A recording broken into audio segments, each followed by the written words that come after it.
मुझे पता नहीं था कि यहाँ मटन युद्ध भी हुआ है। वैसे तरह तरह के युद्ध हम लोगों ने देखे हैं, ये इतिहास में दर्ज हो गया मटन युद्ध। अभी कुछ दिनों की बात है जब सोशल मीडिया पर एक वीडियो आग की तरह वायरल हो रहा था। दावा है कि वो वीडियो भदोई से बीजेपी सांसद विनोद बिंद के कार्यालय में मटन पार्टी का है।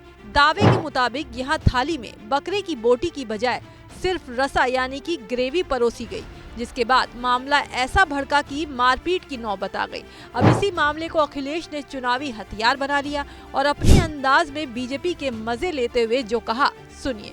कुछ चीजें बहुत लोकप्रिय हो जाती हैं, कभी कभी कारण नहीं पता लगता है कि क्यों लोकप्रिय हो रही हैं चीजें, लेकिन इधर आपकी विधानसभा की कुछ चीजें, कुछ घटना बड़ी लोकप्रिय हो गई। अखिलेश यादव अपनी जनसभा में मंच से इसी वाक्य का जिक्र कर रहे हैं। हालांकि ये तो अभी ट्रेलर था, इसके आगे सपा सुप्रीमो ने हंसते हंसते बीजेपी पर जो चुटकी ली है, अब जरा वो भी सुन लीजिए। मुझे पता नहीं था कि यहाँ मटन युद्ध भी हुआ है। वैसे तरह तरह के युद्ध हम लोगों ने देखे हैं, ये इतिहास में दर्ज हो गया मटन युद्ध। सुना आपने, सपा अध्यक्ष कह रहे हैं कि वैसे तो हमने कई तरह के युद्ध देखे हैं, लेकिन यहाँ पर तो मटन युद्ध ही हो गया और ये मटन युद्ध तो इतिहास में दर्ज हो गया है। इसी मटन युद्ध के बहाने अखिलेश ने यूपी बीजेपी में कुछ वक्त पहले मचे सियासी घमासान पर भी निशाना साधा।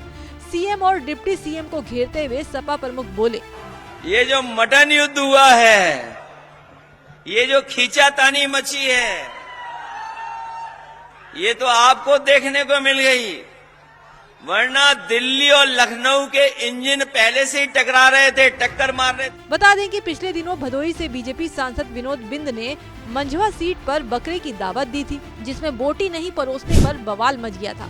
थाली में सिर्फ रसा परोसने पर एक शख्स ने खाना परोस रहे शख्स को थप्पड़ जड़ दिया। बर्तनों के साथ दो पक्षों में मारपीट तक देखने को मिली थी। इसी मामले के बाद अखिलेश मिर्जापुर की मंझवा सीट पर प्रचार करने गए थे, जहां उन्होंने इस मुद्दे को लपक लिया।